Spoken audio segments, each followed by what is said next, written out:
Hello, I'm Ben. Welcome to the channel.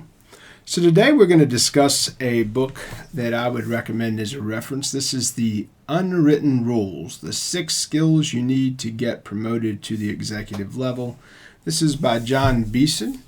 This is a book that I read a little bit last year and kind of came back to it. It's got some strong suggestions in here, and I think that a lot of times as we promote through business and within specifically an organization, depending on the structured organization, whether it's a standard corporate situation or a larger matrix type situation, some of these things are pretty relevant. And you'll see that even though the way you do your work, even if you're successful and you're competitive and you're doing better than your counterparts in the same role, there may be some things outside of your viewpoint that executives use to determine whether or not you are promotable or something within an organization. I worked for an organization once before that the selection process for promotability was, will this person move?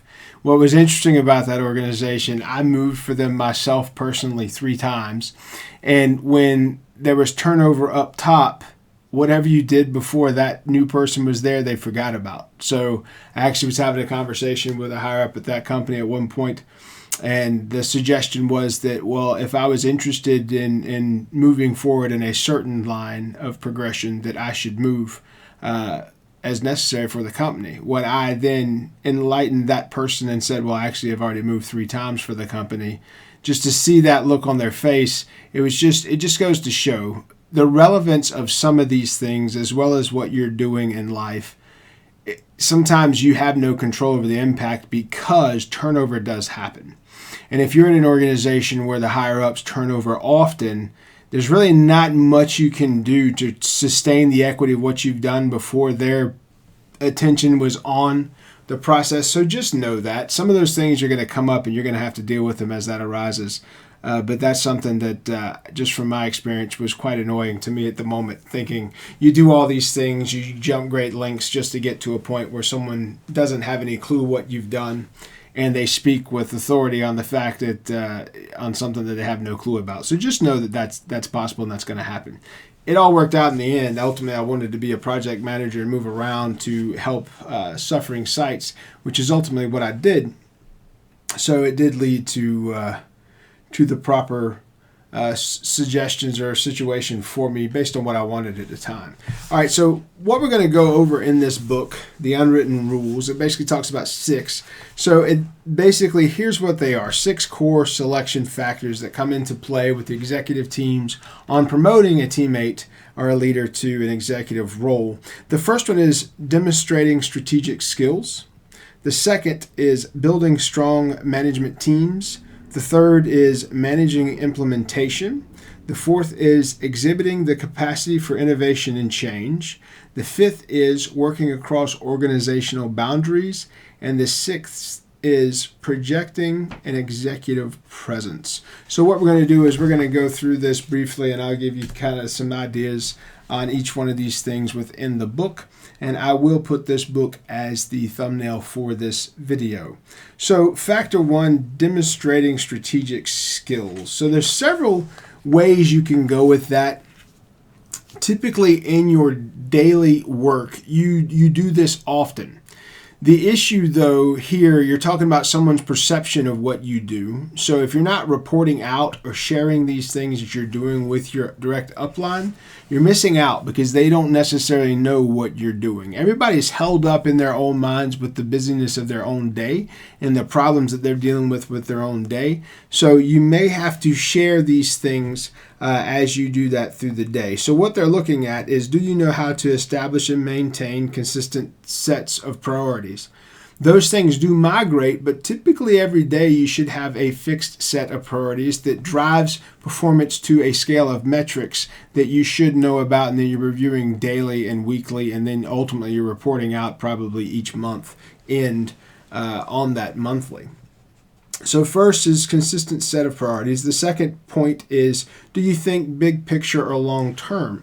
One of the biggest pieces of becoming an executive with a company, especially if it was someone that I promoted into a leadership or executive type role, I wanted to make sure that they were a company person, meaning that they didn't speak negatively about the company. They led properly to their teams by showing that they believed in the company's mission and statement, and they did the best quality work they could do towards that mission statement.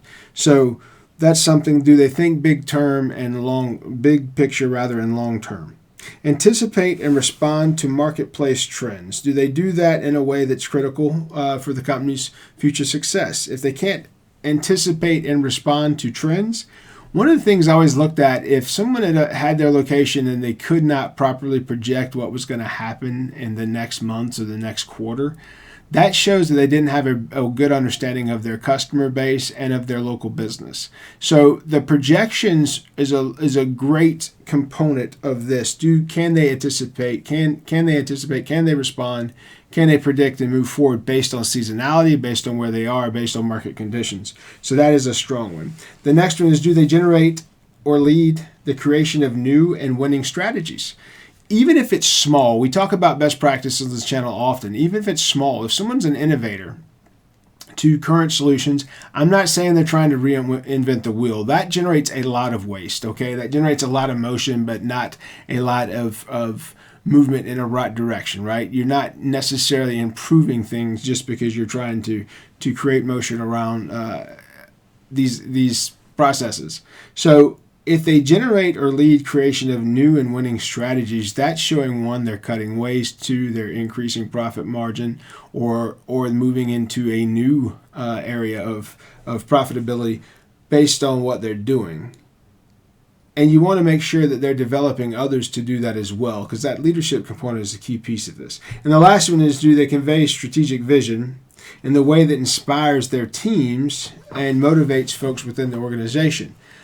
I go back to that perception piece. You can work all day in a cave and do great things, but if people don't see and understand why you're doing those things, those perceptions aren't going to go far beyond your own imagination. So you want to make sure that you're doing those things and you're sharing those things and you're having communication with other folks that are doing the same type things for the organization. That way that communication gets up and you can share results and people can see and put visibility on your efforts.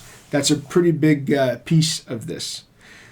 The next factor 2, is building a strong management team. So you want to have a strong management/leadership team. Management over process and material, right? You got to have those things buttoned down to show that you have controls and you understand loss and how loss impacts the bottom line of the organization.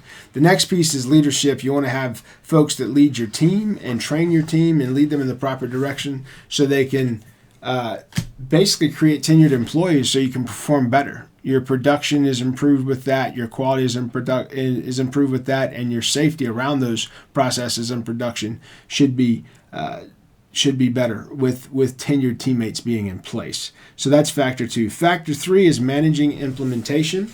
I kind of told you earlier that was kind of my target in a goal. I want to, one, not only make the best place I can locally, not only do I want to make my location the best, but then I want to be able to take those best practices and replicate that. Once you do that, you show an extreme understanding of process and procedure and how you motivate teams, and that in itself screams executive leadership potential. Now, I will say this. If you are celebrated at those things and you are having success everywhere you go, some folks are going to be threatened by that.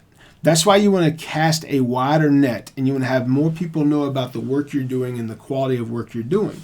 Because you have leadership candidates, you have leaders that look at folks that take large strides and do very well and see them as a benefit to the bottom line. But then you have toxic folks that have moved up due to some situation that's benefited them in the past, and they may be in that position and ultimately be a roadblock for you and your company, meaning they feel threatened by everyone that does something better than them, which is stupid for companies to sustain those type people, but I have not worked for a single organization, not one, that didn't have someone like that in place somewhere. So just know that's the case. That's why you want to cast a wide net and you network professionally within your company so people know who you are and what you're doing. Have the conversations that matter so they know what kind of impactful work you're putting your attention on. Most successful managers make their first mark as doers who know how to get things done by being centrally involved and working with others. That working with others is how people see what you do and understand what motivates you. So remember that part as that managing implementation factor 3. Factor 4 in this book is exhibiting the capacity for innovation and change. I've said in other videos, the only thing that is constant is change, right? And in organizations, be it process, manufacturing, healthcare, finance, there's always gradual changes that come. And then there's always forced changes that are, from an executive standpoint or a legal standpoint, that are pushed into the business as well. So change and the capacity for change is extremely necessary in someone that's going to be a leader or an executive. If you cannot weather change, if you don't go into it excited and happy knowing that, look, this is just life, change is constant, then the question should be, are you able to lead teams through change? Because if you're not, a big piece of that is the message you're sending and how you're sending it. So if you start from a negative context, that's not going to go well. But if you know change is inevitable and you have to do whatever you can to keep moving with the times to make sure that legally you're right, from a compliance standpoint you're right, from a safety issue you're right, from a customer service standpoint you're right, that's what these things are that are demanding innovation and change. And that never stops, right? It's continuous improvement. There's no such thing as perfect. At the end of the day, there's always something you're going to learn from a best practice or learn from a process improvement, and then you're going to implement more, and that's going to highlight and share more to you. So you're going to consistently work on that. Now, theoretically, you should be able to put attention on one specific project and improvement notion at a time. Some places keep you buried. That's not what we're talking about here. We're talking about actual improvements where the expectation is they're going to be sustained after the project life, okay? So those who make decisions about promotions to executive levels look for evidence of the following when you're talking about capacity for innovation and change. You need to be able to identify significant changes to existing ways of doing business in order to drive increased performance. We talked about many of those things. You need to be able to take necessary business and organizational risks as opposed to playing it safe and sticking with tried and true solutions. If you say this is the way we've always done it, you're not looking for better ways. You don't want to reinvent the wheel. You just want to make sure that you're making that more sleek and more successful. The next one is, do they create an environment that fosters innovation and creative thinking throughout the organization? Do you ask questions? Are you asking the people that are in the trenches, how do we improve our product or service? If you're not, you're missing out, and you're missing out on the most valuable information you're going to get. And second to that, is complaints from customers. If you have current customer complaints, that is the best wealth of knowledge you're ever going to get. Okay, that's going to tell you where your product fell short of someone that invested in what you do. So at that point, you should be able to take that information, go back, find the root cause, correct it, and improve that so it doesn't happen in the future. And you reduce or decrease your defective rate to better supply the product or service that's needed. So customer complaints are the second best wealth of information. The first best is coming from your workforce, is coming from your team that is in the trenches. Okay? So as an executive, you need to be able to create an environment that fosters that innovation. And also, we talked about psychological safety in the past on the channel. If your team doesn't feel appreciated and like they're in a safe work environment, they're not going to bother sharing this information with you. So you have to create a work environment that's positive for your team to even get to this point. If you're not doing that, then we're not even having these conversations. This is not a book for you. This is not where you need to start. You need to start on the lean video where I explain getting lean and getting process. And you need to start on how to hire a new teammate video and those sustaining strong teams and sustaining strong leaderships, because you got to build those building blocks to get to the point that we're talking about here. Next is this person who we're going to promote to an executive level needs to be able to push the organization out of its comfort zone when required. And I think the when required is the best part of that because You don't want to waste a lot of movement and energy on reinventing the wheel or going after random things. You want to do productive improvements that cut cost, increase production, benefit safety, benefit process, share best practices. If you're doing that, you're moving in the right direction and you are executive material. That's the right thing that you should be doing. And so the last piece I would say of that, if you struggle with taking risk, and the risk required for real innovation, there's 2 recommendations. The first is to start small and build up to your comfort level. So take it one bite at a time, start small, and then build up. And the second is begin with new ideas and initiatives that pose relatively small amounts of risk, but challenge you to pursue them faster and more creatively than you might have otherwise been inclined. By doing that, it improves your willingness to support all innovation and change, and may move you up the line to being better qualified to be that executive because you're comfortable with that. So factor number 5 is working across organizational boundaries. A lot of organizations, there's been suggestions that 150 people is all that an organization needs to have at one set location because financially and socially that is what works. The suggestion is once you get beyond 150, people get antisociable, clicks start happening. Competitive natures that are not beneficial become apparent and can take people offline of why we're here in the first place. So some relative facts around that, you have to look into that. We'll do more videos on some of that on the channel too, and I'll give you some source pieces from that. I think the biggest, the one that you can get the most information around that was The Tipping Point. That's a book that came out in the 90s, Tipping Point. If you look at that book, it's got the suggestion and a case study in there around 150 being the top number that you have at one location. And I don't disagree with that. In my own personal experience, what I've seen is once you get beyond that, there can be an issue. So that's something to think about. So working across organizational boundaries can be very different depending on the organization you're with. So if you're in a more linear situation, when it comes to the company structure and company organization, you may benefit more greatly from working with that team than you would in a matrix organization. Because in a matrix level organization, there's so many people, it's impossible for you to get in front of everyone that may be at a certain level in a fixed position. And I'll use this time to talk about Union Pacific. Union Pacific just this month, this was an article I read earlier this week in the Wall Street Journal. Union Pacific eliminated management jobs.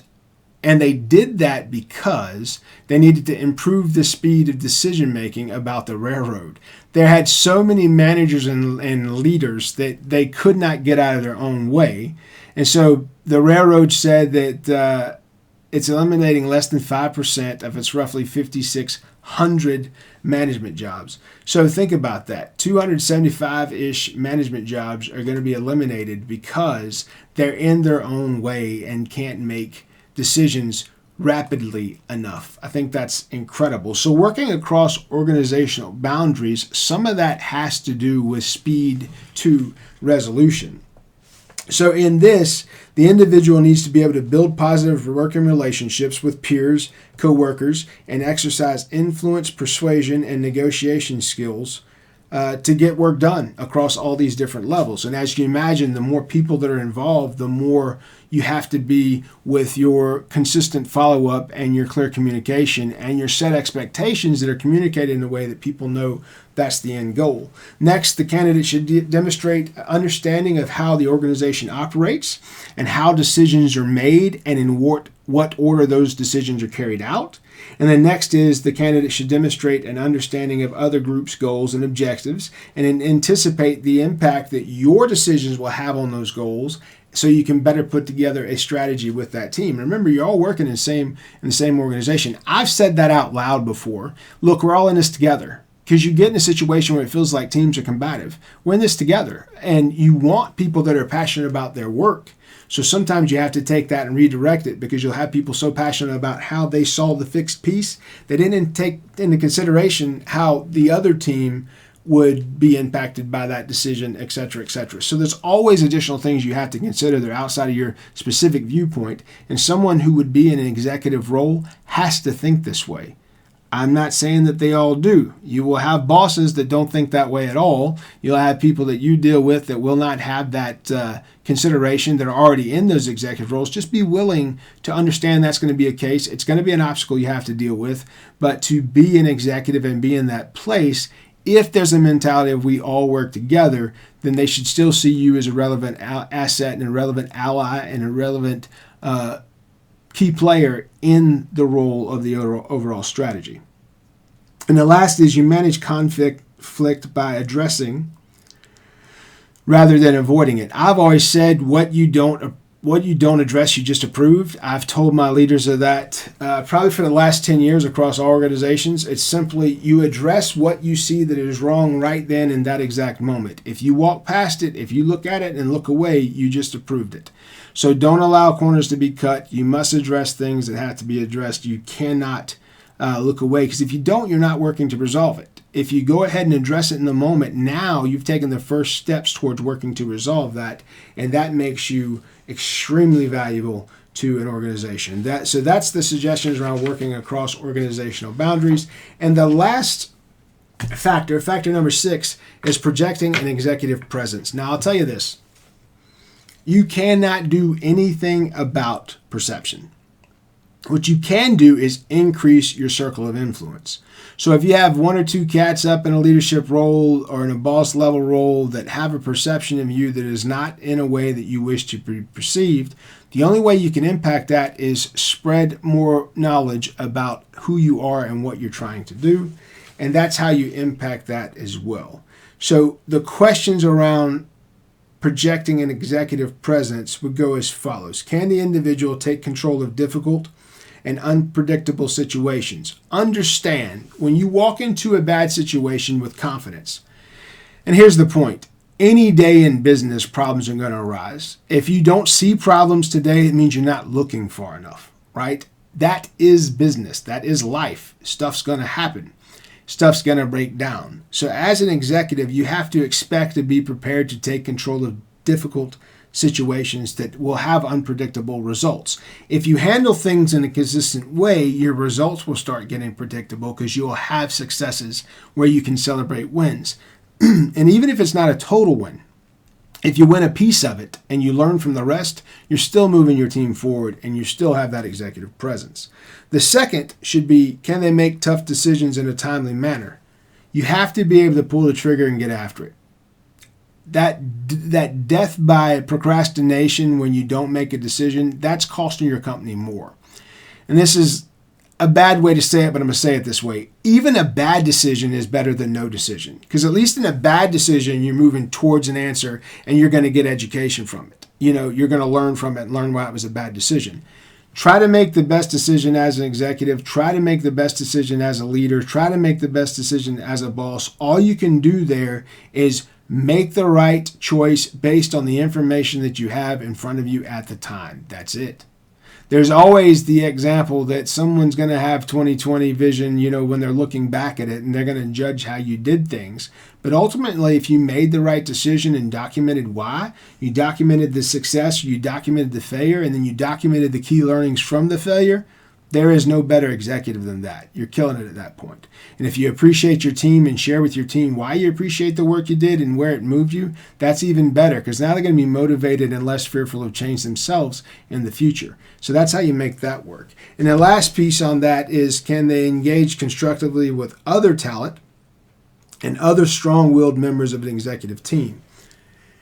Executive teams sometimes have a lot of the personalities that are very similar. So you're putting a bunch of roosters in a room is the way you see it. A bunch of people that are all jacked up on their own pride and their own nonsense. Those are toxic situations, but they exist with regularity. I've been in great leadership teams, on great executive teams, and been in great rooms. One of the best rooms I ever was in, there was 15 other executives. They were all extremely intelligent individuals, and they were all there assuming we were all on the same team and we're all trying to do the best things for our company, our customers, and our shareholders. They were all positive attitudes, happy to be there, smiling and gracious, even though the times we were in were very difficult times. Those are fantastic rooms to be in.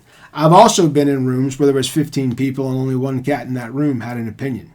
Okay, it was extremely toxic. Everybody hated being there and nobody wanted to be there. So you have those things. Now, those are the two extremes.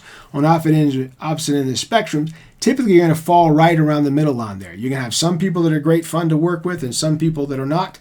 Spend 60% of your time enjoying the people that are great to work with, and spend 40% of your time making sure the people that don't want to work, that you don't necessarily enjoy, give them reasons to enjoy it. Give yourself reasons to work with them. Find similarities between yourself and them, and then you'll have common ground to work from moving forward in the future. That's what I would suggest there. That's how you project an executive presence. So those were the 6 points that the book's made. It's a very good book, very well written. Gives good examples, gives good case studies. It says here's a little quote from the book. Executives are a bit like a proverbial duck, calm and collected above the waterline and paddling like mad below. Successful executives are masters of switching gears, transitioning their focus intellectually and emotionally from one topic to another.